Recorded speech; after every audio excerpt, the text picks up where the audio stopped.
Welcome back, baseball fans, to this fascinating Eliminating the Cincinnati Reds video. What you're looking at is last year, the 2022 stats for the team that won the World Series a year ago. I want to do a little comparison, so you're going to look at last year and this year. The Reds beat the Oakland A's in the World Series, and it was the World Series MVP was Gary Nolan, who had a fantastic year. He was the three-man behind Gullett and Bosman a year ago, but he was 9-3 with a 2.95 ERA and came up big in the World Series win. Let's go with the offense.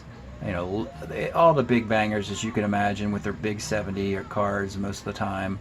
Perez 70 card, Rose 70, bench 70 card. You had Carbo and you had Tolan, all with their 70 cards, coming up huge. Lee May 375, 1234. Tony Perez 20 home runs and a 317 average on a 317 card. Rose had 5 homer and 30 RBI and a 310 card. He still had power in 70. Bench had a better year the previous year as an MVP, but still good enough.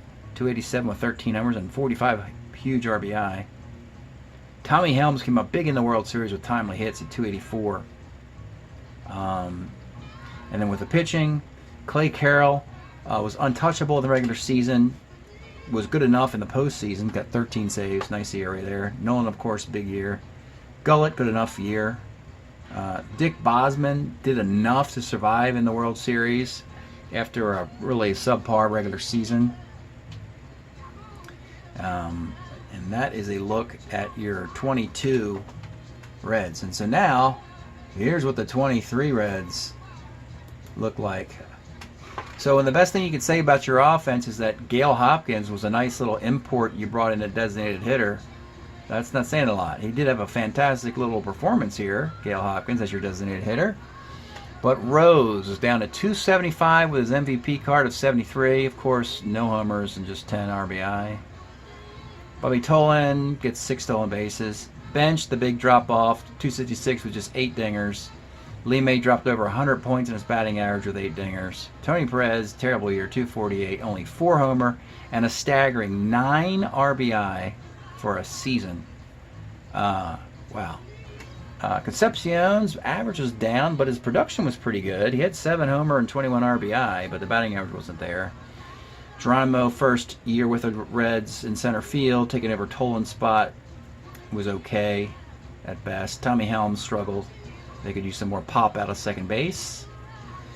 Pitching staff, Gullett really fell off. 3.6, 564. Bringing in Busby was about the same as having Dick Bosman a year ago. They really need to find a more capable number 2 player, guy who can pitch on 3 days rest. The asterisk next to their first name indicates guys who can pitch on 3 days rest. Gary Nolan, Ross Grimsley do not, even though they're probably the best pitchers they have in the rotation. Bourbon was awful. Pedro Bourbon had a terrible year. Strickland was no shakes. And Clay Carroll got knocked around, and he got knocked around big time in the game that eliminated him against the Pirates.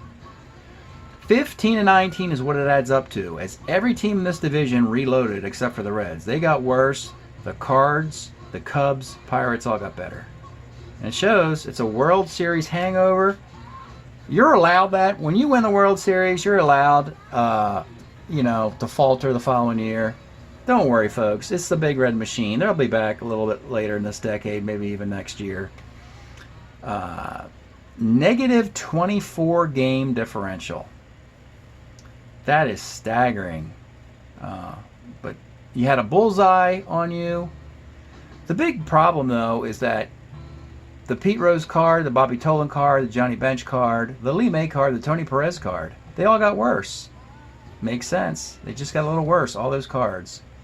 Some can get better. And new players, new blood's going to have to come into this organization. The George Fosters, the Ken Griffeys, the Joe Morgans, the Jack Billinghams. They're going to need all this stuff. And can they do it in one off season? I think they can. Let's take a look now at the Reds stack of cards. We're going to pull out the 71 players. We're leaving the remainder ones. Of course, there's 8 71s, which was a bad year for the Reds. They were better in 72, which is next year, so that's a good sign. They lost out to a Pirate team who is in their World Series year of 71. And next year, the Reds will be in their World Series year of 72. So things could flip. And there should be 871 guys here. First, let's see who's coming back. The 12 Reds to build upon for next year. How many hitters and pitchers are there? A 7-5 split. That's the most average split you can have. That means you're going to be drafting 5 hitters and 3 pitchers. So no shortage in either area. Let's see what we got here. We have the 72 MVP bench. That will always help, of course. His backup catcher or DH against lefties. Most of the time the backup catcher is simply the DH against lefties with bench, playing every day. You don't have a first baseman. Interesting. And Tony Perez is going to move there, we believe. You have this Vukovic guy is a third baseman defensively against lefties. So they're probably just looking for a fill-in left-handed hitting third baseman for 1 year, maybe like a Wayne Garrett kind of guy. As Pete Rose is going to stick around the left field. Geronimo at short. Tolan is a trade asset, a trade chip here. Right, so here's the catcher, DH, no first or second baseman. Expected to be Tony Perez and Joe Morgan. A bad third baseman here, and Concepcion. Rose in left, Geronimo in center. And you still got Bobby Tolan as a trade chip here to make room for Griffey or Foster. Griffey or George Foster. And the pitchers, of which you have 5, we had to say goodbye to 2. Wow. So there's, you notice Don Gullett is not here, nor is, oh, there is Gary Nolan. Good. Bullpen is solid. They had a bad year. You got to think that if the starting pitcher gets better, their bullpen won't be pushed so hard. But these are all long-time Red relievers. They just need a good lefty guy in there. As a matter of fact, all the lefties are gone. They lost Strickland, Grimsley, and Gullett. So Gullett's coming back. Grimsley will probably come back. They need one more lefty. Maybe they can find a lefty. They need a lefty in the bullpen. Maybe Grimsley can be bumped up to pitch on 3 days rest. That'd be nice. That's something to think about. Oddly, Ross Grimsley is a real key here, as he's a pretty good pitcher in this decade.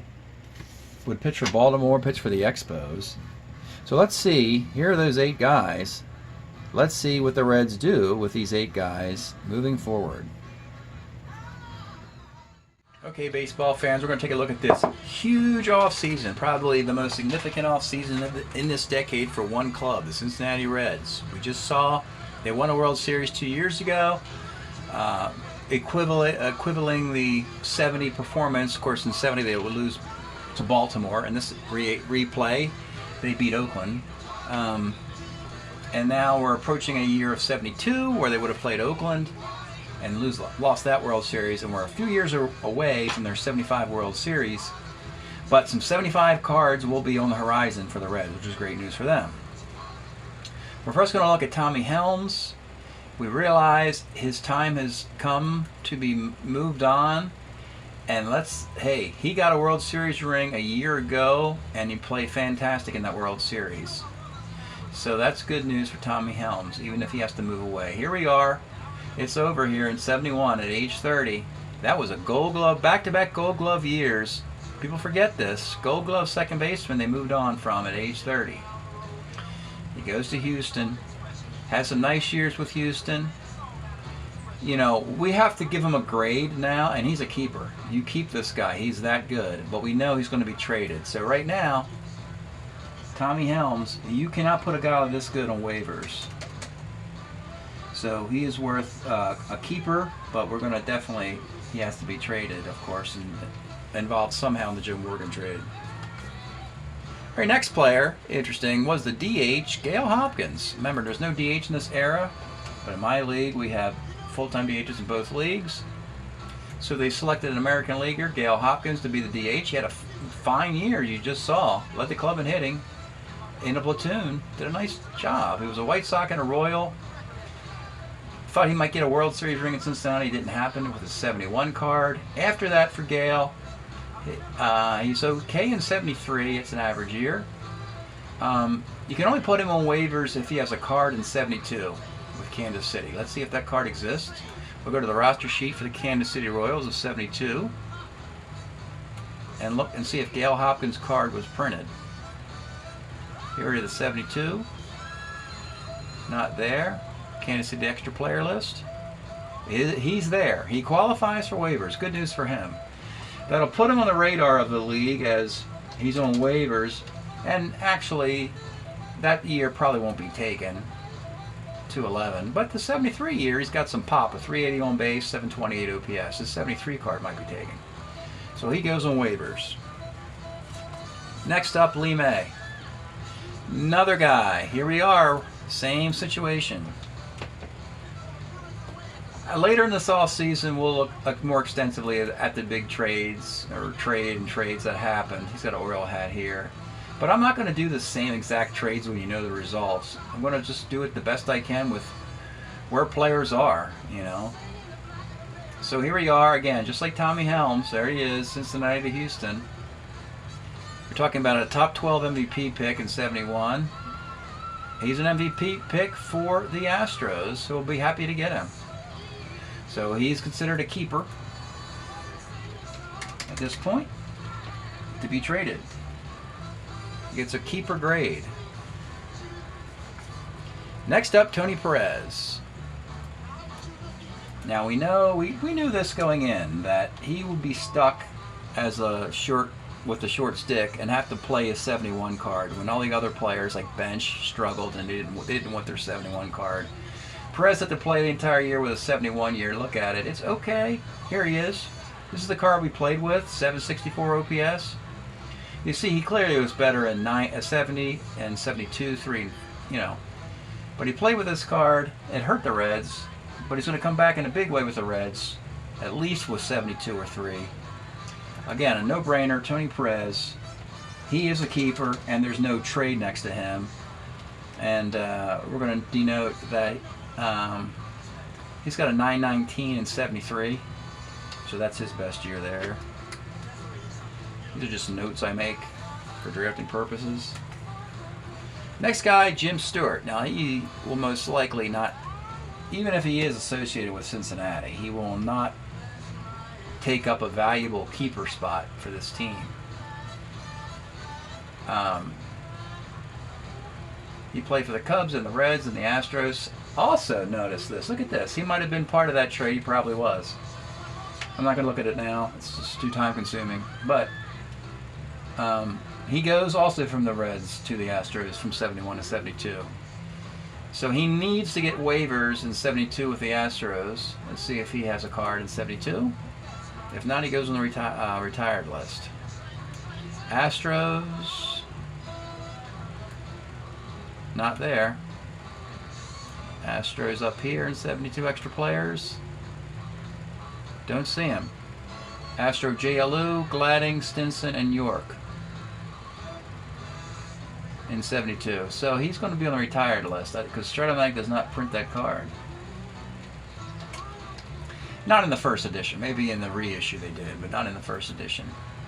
Even though he had 96 plate appearances for Houston in 72. Yeah, let's double check one more time. We're looking just at Houston, not at total. He's exclusively on the Astros in 72.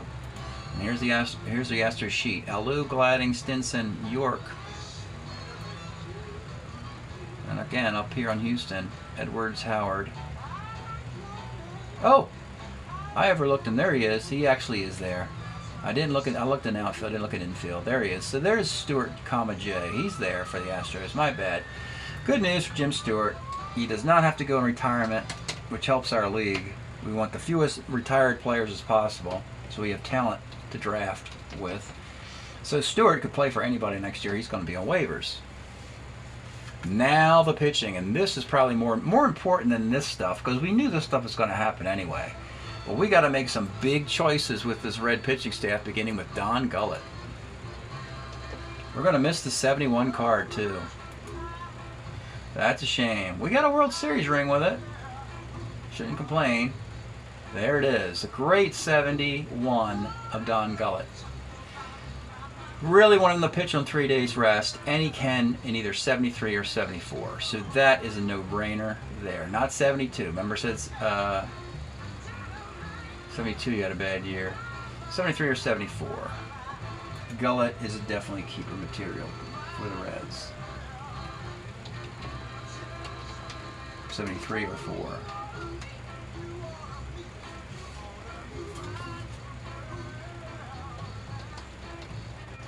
Okay, next guy is Ross Grimsley. Here's a key player. Really looking for a pitcher to pitch on 3 days rest. Jack Billingham's out there. He can do it. Then I might need to trade for him or Clay Kirby. He could do it. But if Grimsley can pitch on 3 days rest, that would really help these Reds. Here he's with an Orioles hat. So the Grimsley career, it's not a long one, but he's effective. He's a Red, he's an Oriole, he's an Expo. His best year is 78 with the Expos as a 20-game winner. But this is our selections: 72, 3, 4, and 5. 2 with the Reds, 2 with Baltimore. Baltimore's probably not even going to want him. Baltimore's so deep with their pitching, so the Reds can hold on to him. And 73, here's the year you might want to pick. Or 74's Baltimore year. You could steal it away from the Orioles, particularly if the Orioles show a lack of interest in him, as the Orioles are going to run McNally out in another few years, along with Cuellar. They're going to hold on to Cuellar and McNally a little bit too long and not acquire Grimsley. Or eventually the Reds might trade Grimsley to Baltimore in another year or two. But 73 and 74, much like Gullett, you want to get Grimsley when you can pitch on 3 days of rest. So they're similar. And you're seeing we're getting too many keepers. This is also going to be a problem. You can only keep 4 guys. Again, we're going to trade a lot of these guys. And lastly, Jim Strickland, who will actually have another nice card, believe it or not. Not for the Reds. See, will be put on waivers, I'm sure. Even though he had a nice 71 and 72, I think, is also nice. Yeah, so interesting that similar year in 71 and 72. 31, 36 innings, a 1-2 whip, a 1-3 whip, a lefty specialist, 25, 24 games. Has 1 year left. He makes waivers. No reason to keep him. He'll be a nice player to go on waivers, though. Very good pitcher out there. Someone will get him. Reds don't have room at the end. They've got too much work to do. So we're going to waive Strickland. Plus, he's not associated with the Reds either. Another reason to waive him. So it's pretty simple. They have a 5-3. They need 4 keepers, 2 waives, and 2 retires. We're going to keep Gullett. We're going to keep Grimsley. We're not keeping Tommy Helms, who's going to be in a trade. We're not keeping Lee May, he's going to be in a trade. We're keeping Tony Perez, and we're going to trade for Joe Morgan. So what I would do is the Astros are not. I think the trade might simply be Tommy Helms and Lee May, these 2 guys, for Joe Morgan. And as far as Jack Billingham and Clay Kirby, they might have to trade active players if they can acquire those guys at all. But right now it's looking like the simple math would suggest Gullett, Grimsley, because you need lefties, and Joe Morgan and Tony Perez plays first base. That's the simple way, the simple straight ahead way, the historic way, the way that you can build out the Reds. And if it means that Jack Billingham doesn't quite arrive yet, you know, that would change history a little bit. But again, you also have, you know, you still have Gary Nolan here with that great 72 card. So you can get Billingham next year, the year after, in the 73 season. So we are approaching the 72-75 season. You can get Billingham. The other thing is that the Reds are going to end up improving Joe Morgan to a 75 card, which is arguably the best card in the whole decade of any player. So it's a huge, enormous win to get Joe Morgan's 75 card on the Big Red Machine as soon as possible. That will help a ton. Yeah. And again, you lose Lee May, but he's blocking Tony Perez the whole time anyway. So that's it for the Cincinnati Reds. Eliminating them. It's a good news, bad news. Yeah, They had a World Series hangover, but the bottom line is they got a World Series, and blue skies are on the horizon. They got the young guns in their system. They got Foster and Griffey. Joe Morgan's coming on. They are going to be a force for the next 3 years or so in the carryover league. Thanks for checking this out. We'll see you next time.